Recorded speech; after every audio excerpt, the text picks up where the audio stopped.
All right, let's talk about the WHO pandemic treaty, and you guys weigh in with your comments about this because we've been tracking this for the past couple of years here on Redacted. Well, the World Health Organization finalized and adopted the pandemic treaty. This is something we've been worried about, that we've been warning about. Joe Biden did intend to sign it. President Trump said, no, the United States is withdrawing from the WHO. So this is not something that should supersede American sovereignty, but there is still a way for the WHO to reach its tenterhooks inside U.S. borders and in Argentina as well. And those of you watching in Europe, well, this is real for you. It is a severely diluted version of what they wanted. We had warned you that they wanted to usurp sovereignty. They wanted to have total surveillance of populations. One of the things I was really worried about was the ability to define what they called infodemics, as in you are believing information they don't want you to believe, and they could call that a pandemic because of your belief system. They wanted the ability to censor even what they said was true information. Well, none of that exists as the treaty is now. They do remove the part about, mandatory sovereignty. It does not require countries to waive their intellectual rights. It was Big Pharma that fought back against that, not the people. They didn't care at all about that. So that is good, right? It's less, but there are still some concerning elements of it. Also, while we're focused on that, the deadline to reject the 2024 IHR amendments is fast approaching. That's July 19th of this year. So soon. Well, James Roguski has been reporting on this at length since the pandemic. He's the author of Screw the Who. Love it. Screw the WHO, and he's going to tell us about it today. Thank you, James, for joining us. Well, thank you very much for having me. I look forward to it. There's a lot of information, so where would you like to focus? Okay. Well, I went through the draft or the treaty as it was ratified today, and it looks like some of the things I was most manic about, such as surveillance and the infodemic bit of it and the ability to control food systems, is gone. But there are some sort of sneaky ways in which it's still there. So do you know what I'm talking about? Can you explain would you like to take any one of those? Well, the information and the misinformation that has been spread around the world for the last 3 years that I've been reporting on this, I really advise everybody, just erase the blackboard of your mind, because this is not what everyone has thought it is. It's essentially a business deal to build big pharma around the world. If all anybody did was pick up the latest version of the pandemic agreement and look at the headings on what is in this agreement, it talks about geographical distribution of the means of production. It talks about logistics and storage and contracts for more products for the next pandemic, which may or may not be currently happening. I've dubbed this not the new OPEC, like oil producing and exporting countries, but the Organization of Pandemic Emergency Corporations, because what they're setting up is a corrupt, mafioso, racketeering, money laundering business deal. The WHO wants to be partners with the pharmaceutical industry. Now, you guys, I know, are aware that the Director General can declare a public health emergency of international concern, or a fake. But the real fake is the Pharmaceutical Hospital Emergency Industrial Complex. This is a business deal to have the poorer nations go looking through their biodiversity, treating their biodiverse pathogens as a natural sovereign resource. That's the only sovereignty they're looking to protect, is their ability to patent genetic sequences, share them with the WHO through the still not negotiated pathogen access and benefit sharing system, to turn that into products that can be turned into profit. Now, I have good news, and I'm an eternal optimist, and I don't know if you caught this in the document, but I've been reporting on this for a couple of weeks. They adopted an agreement that cannot be signed because they covered over with a wonderful psychological operation the fact that they completely failed completely failed to even begin the negotiations on the pathogen access and benefit sharing system. There is no document to be found. In Article 12.2, they reference Article 31.2, which says nobody can sign it until probably at least another year for them to continue negotiating this pathogen access and benefit sharing system, which is kind of like, a way of them seeking out more biological weapons. It's like a arms race looking for more pathogens. So the good news and the call to action is, yes, they agreed or they adopted this piece of paper that talks about their business deal and all the money that they want to go into it, but no nation on the planet can sign it because they haven't finished negotiating it. Now, this is, in my view, actually spectacular news, because now, after them keeping it basically secret for the last year, we now have access to the document that they've agreed to, and we can start taking pot shots at it, because what they want to do is address what they called 3 years ago, and it's interesting that you had my friend Alex Newman on.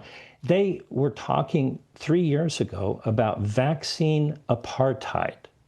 The argument was, oh, these life-saving, high technologically advanced, products that would save the world were not being shared equitably with the relatively poor nations around the world. So the whole purpose of these negotiations was to ensure that big pharma could be made even bigger.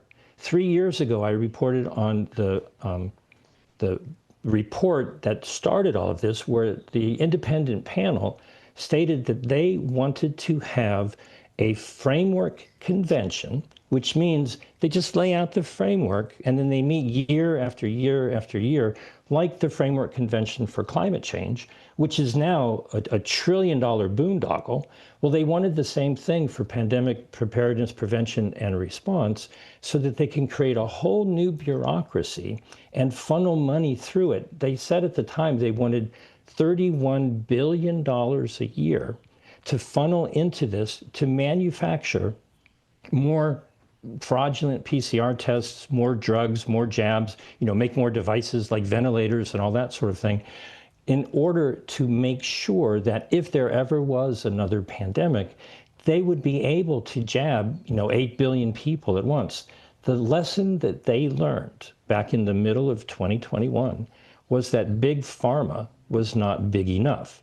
So if people go to rejectthetreaty.com and actually read the agreement, take it from the point of view of, if you were in the business of making money from all of the products that trillions of dollars were directed towards over the last 5 years, this looks like a wonderful business deal.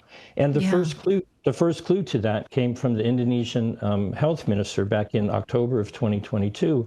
He was talking to the B20, not the G20, but the business leaders. And he said, there's billions of dollars going into this. This is a great business investment. Go invest in, tests and drugs. And now we see mRNA manufacturing plants popping up all over the world. This is something that it's not over. I kind of, if you want to liken this to a sporting event, we just got into the fourth quarter, and we now have their playbook. Now is the time to not, think we've lost or think it's over. Now is the time for people to really read up on what they have been keeping secret. And I'm very glad you mentioned the amendments. Even the United States has not said a word about leaving the international health regulations, which is a separate agreement. Yes, Trump started the process of getting out of the WHO and is most likely not going to sign on to the pandemic agreement. But the amendments were adopted on June 1st, 2024. And the Trump administration, as all other nations, have until July 19th to send a letter of rejection to the WHO. Now, I can't name names, but I do have information that at least a couple of countries around the world are going to do exactly that. And this is in addition, hopefully, to the United States and Argentina. now is the time for people to take action. Read up on what's going on. Get your government to understand that they can still reject the amendments that were adopted last year. Okay, so the IHR is mentioned in this document, and I think it's Article 18 or 19.3 talks about a coordinating financial mechanism, which is basically an accounting firm that wants to look at every country's budget and say, what can we take from this in order to funnel it over to less developed countries so that we can fund the expansion of pharmaceuticals. What they establish here in Article 18 is maintaining or increasing domestic funding. So they want to see what each nation has to spend and then distribute it in an inclusive way. So what that means is that each country's budget goes into and distributes it however they see fit to build out the pharmaceutical industry. That's, I mean, now that you put it this way, it's incredibly easy to read. It actually gets even worse than that. The Article 18 that you're talking about in the pandemic agreement, they're hoping over the next year to, pre-negotiate, some of those details before at the next assembly. They hope, and I'm going to do everything I can to stop it. They hope to adopt the PABS annex, but please understand that Article 44 BIS in the amendments that were adopted is nearly identical. And what they did last year is so nefarious, almost everybody missed it. I've been trying to get people's attention about it. Thank you very much for having me on to have this opportunity. When at the last minute they put forth the documents that were rammed through in 2024, the article that talks about the financing that you just mentioned was not put in bold type, which would mean, oh, hey, look at this. All of the language that's in bold are new amendments. They snuck it in the last document, but they put it in regular type. So most people who took the time to look at the documents go, oh, well, that's just part of the existing IHR. We don't need to pay any attention to that. And they snuck it through. And, I feel that was just constructive fraud. They misrepresented the most important aspect of it. And so that financing... It was written in such a way, it's like, we decide what you pay. It's like the worst gym in the world. We're going to look at your finances and we decide what you are paying in, and we will distribute it as we see fit, and we will survey your population as a result. And so most people missed it because, in a 60-page document where they tell you that, all of the changes, you just look for bold type, they conveniently neglected to put that in bold type. And so the delegates, had maybe an hour or so to look over the document, or however long it was. And, where was, in the United States, because this still does apply to the United States, where was the Office of Management and Budget review of, hey, wait a minute, how much is this agreement going to cost us? So if you want to sick Doge on something, sick Doge on the international health regulations and ask them where all of the billions of dollars are going to go through there. And, one of the other things, we're not really prepared to talk about this today, I haven't mentioned to you, but through the PrEP Act and through many other pieces of legislation, the United States currently has budgeted $3.5 billion a year to put these types of vaccines and drugs and products into our national stockpile. That budget is more than the entire WHO budget. So what we're looking at is really, I think, sort of a Cold War arms race in biological weapons research and development.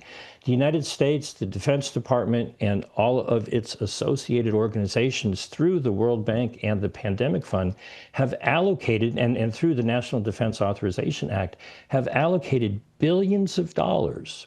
And the WHO is looking at that going, ooh, we want to do that too. And so on one hand, the United States has stepped away, but we're just essentially doing what the WHO is trying to do, and they want to get into the same game because it's very, very profitable at the expense of the health of billions of people around the world. So the digital surveillance, I mean, so Senator Ron Johnson, of course, has said that the WHO pandemic treaty in its early stages and early drafts would cede American sovereignty essentially to these unelected bureaucrats.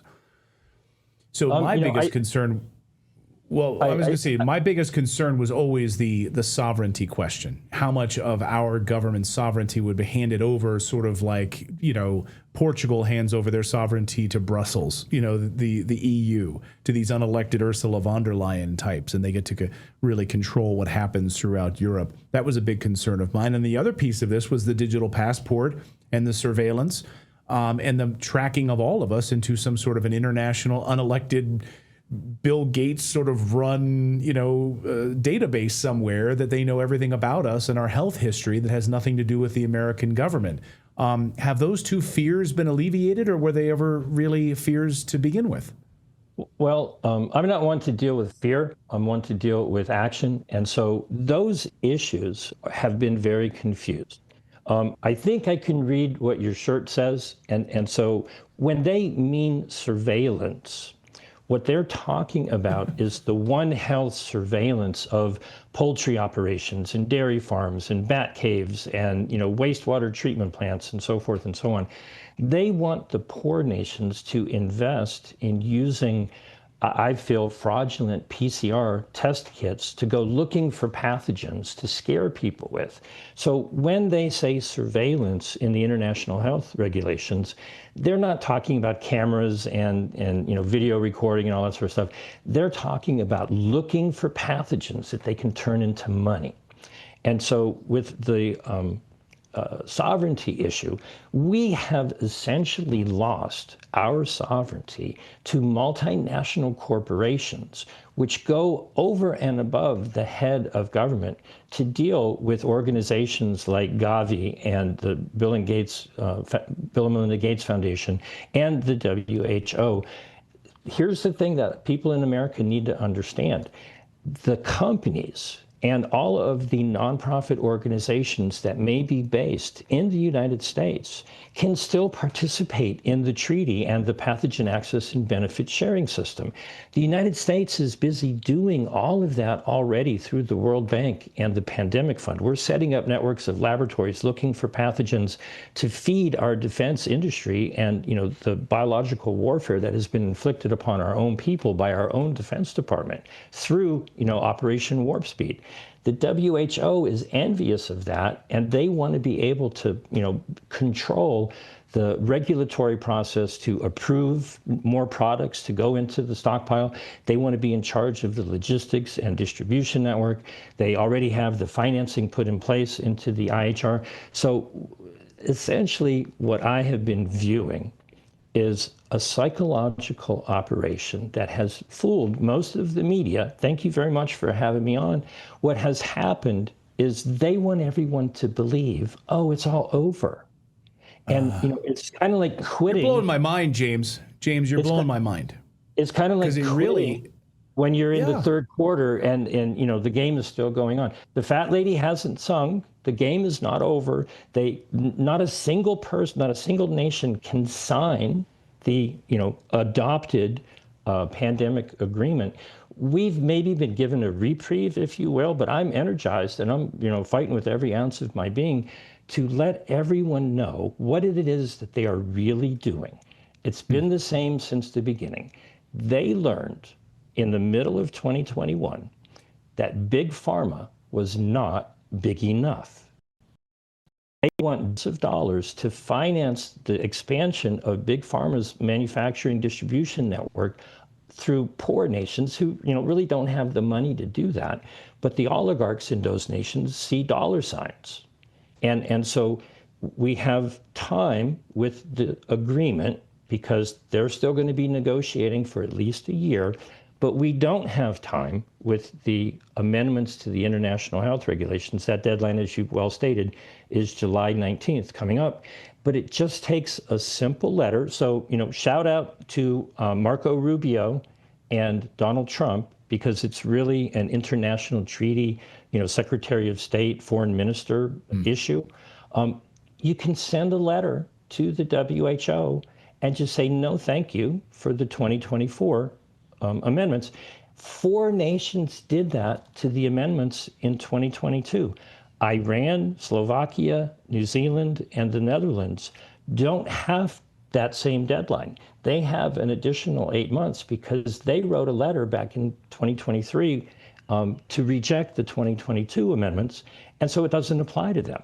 That's what every nation needs to do, because it'll take out the definitions of relevant health products, because in the amendments that were adopted on June 1st, 2024, they changed the definition of relevant health products.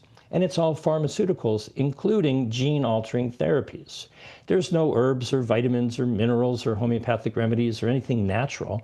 This is just the WHO being the marketing promotion arm and now investment facilitator for big pharma to grow their industry in nations that, maybe were more natural based and did far better because they used remedies that made more sense to them rather than using the ventilators and remdesivir and all of the mRNA injections. So now is not the time to think that they have won. Quite frankly, they did a really good job of messing with everybody's head, putting lipstick on a pig, taking a failure to complete the negotiations, make it look like they've agreed to something, but it says right in the document that they cannot sign it until they finish negotiating the pathogen access and benefit sharing system. Oh, wait a minute. We want all of the nations around the world to spend billions of dollars looking for pathogens that are not causing a pandemic, but only have the potential to do so. That's how you create more terrorism, more fear-mongering, and more profit. Because it's not really pathogens with pandemic potential, it's pathogens with the potential to turn a profit. And sorry. So where do you say we go reject the WHO? What was the website you gave me? You said? Well, I have maintained for quite some time a number of, I think, easy to remember places for people to go. They can go to rejectthetreaty.com, and I will be updating that soon, but it's adequate right now, and rejecttheamendments.com. So rejectthetreaty.com, rejecttheamendments.com. It basically brings you to jamesroguski.substack.com. Yeah. And I'm going to do something that's really going to freak your mind out. I do this every time I do an interview. Don't be afraid and don't worry. I do know what I'm doing. I encourage everybody to give me a phone call.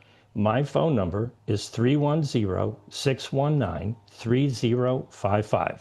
310-619-3055.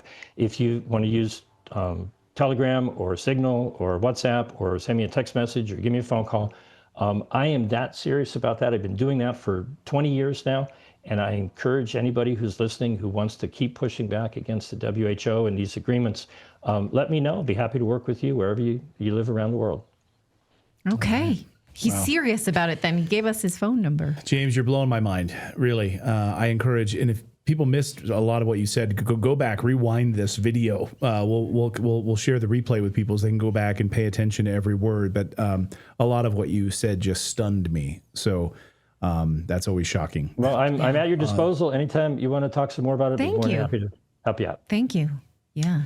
Thank you, James. Great to see you.